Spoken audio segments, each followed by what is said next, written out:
لله نحمده ونستعينه ونستغفره ونعوذ بالله من شرور أنفسنا ومن سيئات أعمالنا من يهد الله فلا مضل له ومن يضلل فلا هادي له أشهد أن لا إله إلا الله وحده لا شريك له وأشهد أن محمدا عبده ورسوله اللهم صل على محمد وعلى آله وأصحابه أجمعين أعوذ بالله من الشيطان الرجيم إن الله وملائكته يصلون على النبي يا أيها الذين آمنوا صلوا عليه وسلموا تسليما أعوذ بالله من الشيطان الرجيم يا أيها الذين آمنوا اتقوا الله حق تقاته ولا تموتن إلا وأنتم مسلمون.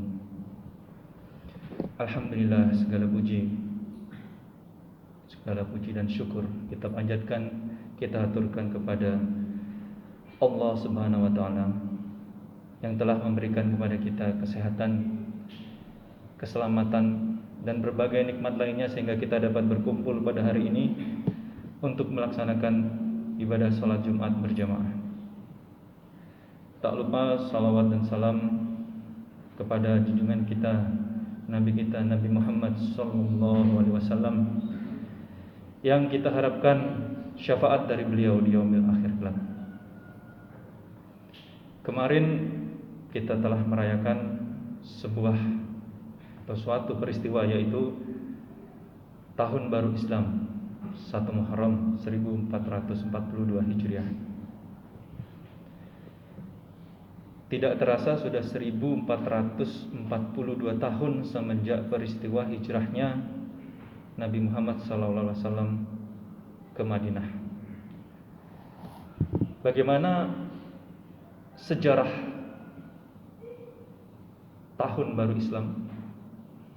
Sedikit banyak akan coba saya jelaskan dalam waktu yang singkat, bahwa 1 Muharram itu bukan bulan hijrahnya Nabi Muhammad. Tahun hijrahnya dimulai di tahun itu, iya benar, tapi bulannya bukan Muharram tapi Rabiul Awal. Lalu bagaimana ceritanya kok bisa 1 Muharram ditetapkan sebagai Tahun Baru Islam? Jadi yang perlu kita ketahui bersama bahwa Tahun Baru Islam atau kalender itu di masa Rasulullah SAW belum ada, atau sudah ada tetapi belum memiliki paten yang jelas, menggunakan kalender-kalender tradisional pada zaman dahulu. Di masa Khalifah Umar radhiyallahu anhu, di masa beliaulah disusun sistem kalender hijrah ini. Lalu beliau mengumpulkan para sahabat dan orang-orang yang memang kompeten di bidangnya untuk merumuskan mengenai kalender hijrah. Kita menggunakan kalender dengan basic atau basis bulan Komariah. Sementara Masehi yang biasa kita gunakan Januari sampai Desember menggunakan basis matahari, sehingga ada perbedaan. 1 tahun terjadi perbedaan sekitar 10 sampai 12 hari. Nah, para sahabat-sahabat ini berkumpul, lalu mereka membicarakan kapan dimulainya tahun Hijriah. Ada yang mengusulkan kita mulai ketika Nabi Muhammad SAW lahir, yaitu pada tahun Gajah. Ada yang mengusulkan dimulai ketika Nabi Muhammad SAW menerima wahyu pertamanya, ketika beliau diangkat menjadi Rasul. Ada yang memutuskan ketika Nabi Muhammad SAW wafat, dan ada yang memutuskan ketika hijrah. Nah, yang memutuskan atau memberi usulan hijrah ada 2, yaitu Umar dan Utsman. Sementara yang lainnya memberikan usulan lain. Akan tetapi terjadi beberapa perbedaan pendapat kapan wahyu pertama diturunkan, lalu kapan Nabi Muhammad sebenarnya lahir. Karena terjadi perbedaan-perbedaan ini, maka opsi pertama kedua tidak dipilih. Lalu bagaimana dengan tahun wafatnya Nabi Muhammad? Karena tahun itu banyak sekali kesedihan-kesedihan yang terjadi, maka diputuskan untuk tidak memilih opsi tersebut. sehingga tinggal opsi hijrahnya Nabi Muhammad ke Madinah. Karena peristiwa itu juga sebagai momentum perubahan dakwah Islam, kebangkitan Islam. Yang sebelumnya dakwah dilakukan dengan sembunyi-sembunyi menjadi lebih terbuka. Akhirnya diputuskanlah tahun Hijriah dimulai sejak peristiwa hijrah. Lalu bulannya, ada yang mengusulkan Rabiul Awal, yaitu terjadinya hijrah. Akan tetapi atas usul dari sahabat Ali dan juga Umar, diputuskan Muharram, karena pada bulan Muharramlah lebih terasa girah atau semangat pertumbuhan dakwah itu lebih terasa di bulan Muharram. Jadi akhirnya diputuskan 1 Muharram sebagai awal mula tahun baru Islam.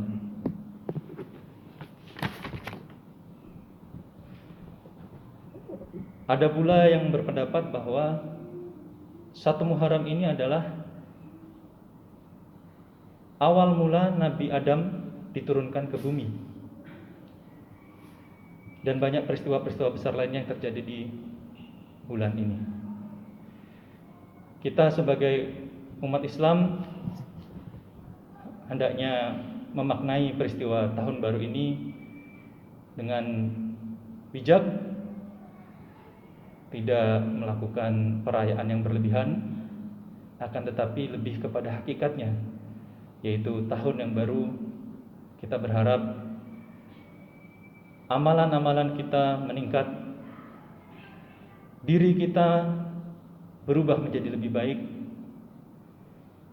dan berbagai perubahan lainnya ke arah positif. Di tengah situasi yang serba sulit, kondisi pandemi seperti ini, setidaknya kita mencoba melakukan perubahan dari diri kita sendiri agar kita menjadi manusia yang lebih baik. Barakallahu li wa lakum fil Qur'anil azim wa nafa'ani wa iyyakum bima fihi minal ayati wa dzikril hakim wa taqabbalallahu minni wa minkum tilawatahu innahu huwas samiul alim. Aqulu qouli hadza wa astaghfirullah innahu huwal ghafurur rahim.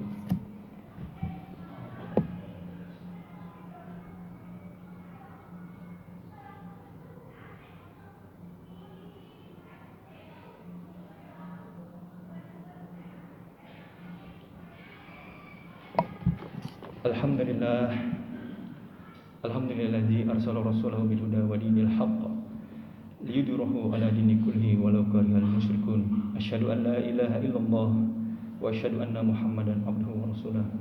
Allahumma shalli ala Muhammad wa ala alihi wa ashabihi ajma'in. Ittaqullaha haqqa tuqatih wa la tamutunna illa wa antum muslimun. Shadaqallahul azim. Di tahun baru ini, mari kita bertekad untuk dapat menjadi manusia yang lebih baik dari sebelumnya. Mari kita tambah amalan ibadah kita. Kita jaga amalan wajib kita, kita tambah amalan sunnah kita. Salat-salat sunnah, tahajud, duha, kita rutinkan. Puasa sunnah kita jalankan. Zikir kita seringkan. Hafalan kita perbanyak. Semoga itu semua menjadi catatan bagi Allah Subhanahu wa taala yang dapat meringankan kita nanti di yaumil akhir kelak. Di tahun baru ini, mari kita juga sama-sama berdoa agar apa yang telah terjadi di tahun sebelumnya Hijriah ini, yaitu pandemi, dapat berangsur membaik, pulih seperti sedia kala. Karena usaha tanpa doa adalah sesuatu yang hampir sia-sia. Semuanya adalah karena Allah Subhanahu wa taala. La haula wala quwwata illa billah. Allahumma shalli ala Muhammad wa ala ali Muhammad fil alamina innaka Hamidum Majid. Allahumma fir lil mu'minina wal mu'minat wal muslimina wal muslimat al ahya'i minhum wal amwat innaka sami'un qaribun mujibud da'wat Ya Allah, berikanlah limpahan kebaikan kepada kami, kepada keluarga kami, kepada negara kami. Selamatkanlah kami, lindungilah kami dalam aktivitas sehari-hari kami. Jauhkanlah kami dari wabah virus corona. Mudahkanlah dan lancarkan rezeki kami, urusan kami di situasi yang sulit ini. Lancarkanlah rezeki kami, mudahkanlah kami dan saudara-saudara kami yang sedang ditimpa kesusahan. Sembuhkanlah mereka yang sedang menderita penyakit. Ya Allah, kabulkanlah doa kami ya Allah. Rabbana atina fid dunya hasanah wa fil akhirati hasanah wa qina azabannar. Ibadallah, innallaha ya'muru bil 'adli wal ihsani wa ita'i dzil qurba wa yanha 'anil fahsya'i wal munkari wal baghi. Ya'idukum la'allakum tadhakkarun wa la dzikrullahi akbar. Aqimussalah.